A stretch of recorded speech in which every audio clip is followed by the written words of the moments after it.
नमस्कार दोस्तों, आप सभी का एक बार फिर से स्वागत है। तो आइए शुरू करते हैं कैल न्यूपोर्ट की बुक डीप वर्क से।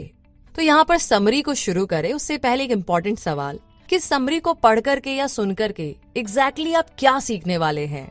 तो इसका जवाब ये है कि आपको इस समरी को पढ़ने या सुनने के बाद में पता चलेगा कि कैसे आजकल प्रोफेशनल लोग क्वालिटी से ज्यादा क्वांटिटी पर जोर देते हैं और कैसे ये चीज आज के यंग प्रोफेशनल को किसी पपेट्स की तरह बना रही है, जो एक साथ मल्टीपल ईमेल्स और प्रोजेक्ट्स को निपटाने के चक्कर में मल्टीटास्किंग करने लगते हैं, जिससे उनके काम में वो क्वालिटी जिसे कि डीप वर्क कहते हैं वो नहीं आ पाती। और डीप वर्क का मतलब बिना किसी डिस्ट्रैक्शन के पूरे फोकस के साथ काम करने से है। जी हाँ, जिसका ये मतलब भी है कि आजकल के प्रोफेशनल लोगों को अपनी प्रायोरिटीज सेट करनी चाहिए।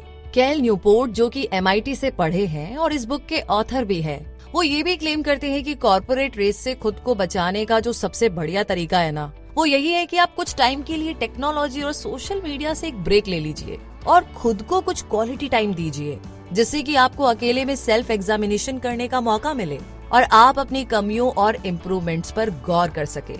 तो मुद्दा मामला ऐसा है कि ये जो डीप वर्क है ना, बहुत इम्पोर्टेंट है, ना सिर्फ इसलिए कि डिस्ट्रैक्शन एक बुरी आदत है, बल्कि इसलिए भी कि ये आपको मिनिमम टाइम में पॉइंट A से पॉइंट B की तरफ लेकर जा सकता है।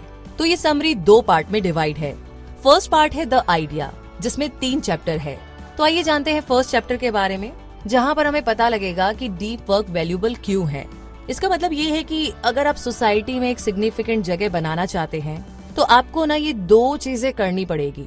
पहली तो ये कि मुश्किल चीजों को लर्न करने की एबिलिटी, और दूसरा ये कि किसी भी इम्पोर्टेंट टास्क को क्वालिटी और स्पीड के साथ फिनिश करने की एबिलिटी। तो हाई क्वालिटी वर्क अचीव करने के लिए हम एक इक्वेशन को लेते हैं जो कि इस तरीके से है: high quality work produced is equal to time spent multiply by intensity of focus. कहने का मतलब ये कि अगर आपको हाई क्वालिटी का काम करना है तो या तो उस पर ज्यादा टाइम लगाओ या अपना फोकस इंक्रीज करो। वेल रिकॉग्नाइज्ड स्कूल्स के टॉपर स्टूडेंट्स को ऑलरेडी ये इक्वेशन मालूम है, जिससे कि वो अपना फोकस इंक्रीज करके कम टाइम में ही क्वालिटी वर्क प्रोड्यूस करते हैं। लेकिन कोई भी फोकस्ड वर्क करने के लिए हमें जरूरत है कि हम मल्टीटास्किंग से बचते हुए डीपली उस काम को करें। हालांकि हमारी आजकल की लाइफ में मल्टीटास्किंग करना ना एक रूटीन सा बन गया है, मतलब आदत ही हो गई है। अब सोफी लिरॉय को ले लीजिए, जो कि एक रिसर्चर है और वो ये साबित करती है कि अटेंशन रेजिड्यू नाम की एक चीज होती है।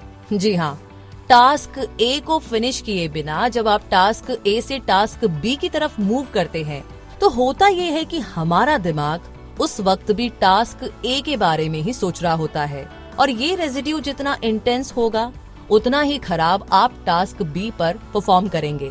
तो जब आप डीप वर्क की टेक्निक्स को सीखेंगे ना, जो कि समरी में दी गई है, और उन्हें अपनी लाइफ में अप्लाई करेंगे, तब कहीं जाकर के आप कम टाइम में भी हाईएस्ट क्वालिटी का वर्क प्रोड्यूस कर पाएंगे।